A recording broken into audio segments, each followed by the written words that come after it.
ଗପଟିର ନାଁ କଣ୍ଢେଇ। ଉଚ୍ଚ ନିଚ, ଧନୀ ଗରିବ, ଅଛୁଆଁ ଛୁଆଁ ଭଳି କୁସାମାଜିକ ପ୍ରଥା ଏ ଯାବତ ସମାଜରେ ପ୍ରଚଳିତ। ଏଭଳି ପ୍ରଥା ଦ୍ୱାରା ପରିଚାଳିତ ଥିବା ସମାଜରେ ଏକ ମହାନ ପରିବାର ଥିଲା, ଯାହାର ନାମ ସାମନ୍ତରାୟ ପରିବାର। ଏହି ପରିବାରରେ ସ୍ୱାମୀ, ସ୍ତ୍ରୀ, ଜେଜେବାପା, ଜେଜେମା, ବାପା, ମା ତଥା ତାଙ୍କ ପିଲା ଛୁଆ ରହୁଥିଲେ। ଏହି ଘରର କାମ କରିବା ପାଇଁ ଆସନ୍ତି ରମା। ସମାଜରେ ଏହି କାର୍ଯ୍ୟର ପଦବୀ ଚାକରାଣୀ। ସେ ସାମନ୍ତରାୟ ପରିବାରର ଘର ପୋଛାଠାରୁ ଆରମ୍ଭ କରି ଲୁଗାଧୁଆ ପର୍ଯ୍ୟନ୍ତ ପ୍ରତ୍ୟେକଟି କାର୍ଯ୍ୟ କରିଥାଏ। ରମାର ଗୋଟିଏ ବୋଲି ଝିଅ ଥିଲା। ତା ନାଁ ମାମାଲି। ବୟସ ପାଖାପାଖି 6 ବର୍ଷ। ମାଙ୍କ ସହିତ ସର୍ବଦା ଆସି ସେଠାରେ ବସି ରହି ଦେଖୁଥାଏ ତାଙ୍କର ପିଲାମାନଙ୍କର ଖେଳକୁଦ ଓ ମୌଜ ମସ୍ତି। ଦିନେ କୌତୂହଳ ବଶତଃ ମାମାଲି ସେ ପିଲାମାନଙ୍କ ପାଖକୁ ଯାଇ କଥାବାର୍ତ୍ତା କଲା ଓ ପରେ ସେମାନଙ୍କ ସହ ଖେଳିଲା। ପିଲାମାନଙ୍କ ଶରୀରରେ ଭଗବାନ ବାସ କରନ୍ତି।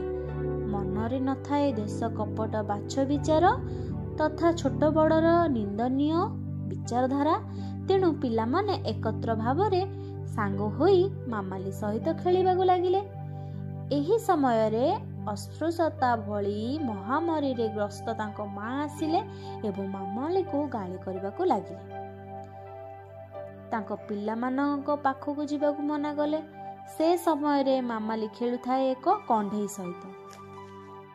ସେ କଣ୍ଢେଇଟିକୁ ତା ହାତରୁ ଛଡ଼ାଇ ନେଇ କବରରେ ରଖିଦେଲେ। ଏହା ସତ୍ତ୍ୱେ ମାମାଲି ମୁହଁରେ ତିଳେ ମାତ୍ର ଦୁଃଖ ନଥିଲା। କିନ୍ତୁ ତା ଆଖି ଥିଲା କେବଳ ଗୋଟିଏ ବସ୍ତୁ ଉପରେ, ସେ ଥିଲା କଣ୍ଢେଇ। ମାମାଲିର ବାପା ଥିଲେ ଦିନ ମଜୁରିଆ। କାମ ସାରି ଘରକୁ ଫେରି ନିଜର ଚାଳ ଘରେ ଏକା ଭଙ୍ଗା ଚୌକିରେ ବସି ଏକ ବିଛଣା ଦୋହଲାଇ ପବନ ଖାଉଥିଲେ। ସେ ସମୟରେ ମାମାଲି ଆସି ଜିଦ୍ କଲା ଏକ କଣ୍ଢେଇ ପାଇଁ। ବାପା ତାକୁ ତାଙ୍କ ପରିସ୍ଥିତି ସମ୍ପର୍କରେ ବୁଝେଇଲେ। ଝିଅ କିନ୍ତୁ ବୁଝିବାକୁ ନାରାଜ। କେବଳ ତାର ଗୋଟିଏ ଜିଦ୍, କଣ୍ଢେଇ।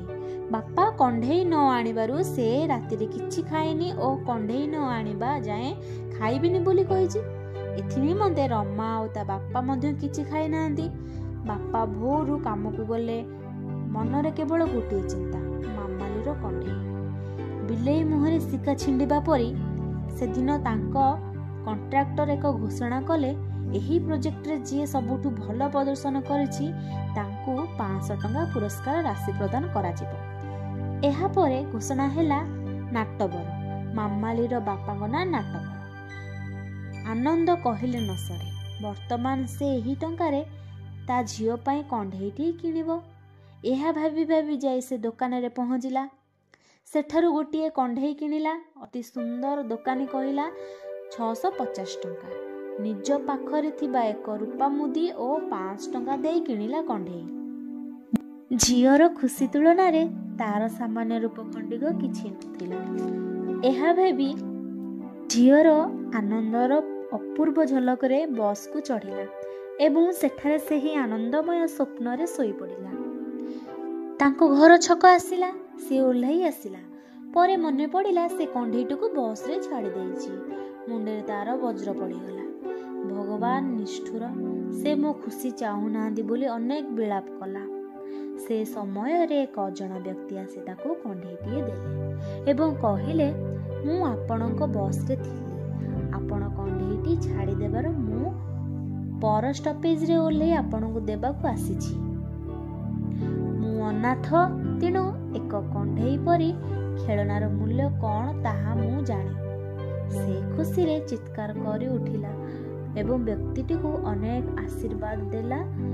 ଏ ଭାବିଲା, ମୁଁ ଭୁଲି ଯାଇଥିଲି, କଷ୍ଟ ଅର୍ଜିତ ଧନ କେବେ ଅପସରି ଯାଏ ନାହିଁ।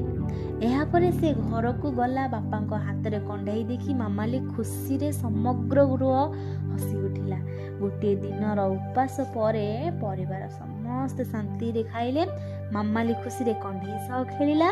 ବାପା ମା ମାମାଲିର ଖୁସି ଦେଖି ଆନନ୍ଦିତ ହେଲେ। ଏହି ସହିତ ମାମାଲି ଓ କଣ୍ଢେଇର ଅପୂର୍ବ ସ୍ନେହମୟ ସମ୍ପର୍କ ବଜାୟ ରହିଲା। ଏହି ଗଳ୍ପରେ ସାମାଜିକ ଚରିତ୍ର ତଥା ଅସ୍ପୃଶ୍ୟତା ନିବାରଣ, ପିତା କନ୍ୟା ସମ୍ପର୍କ ତଥା କର୍ମଫଳ ଏଭଳି ଅନେକ ଗଠନମୂଳକ ବାର୍ତ୍ତା ଝଲସି ଉଠୁଛି। ଏହି ଗପଟି ସରିଲା। ଫୁଲ ଗଛଟି ଉଠିଲା।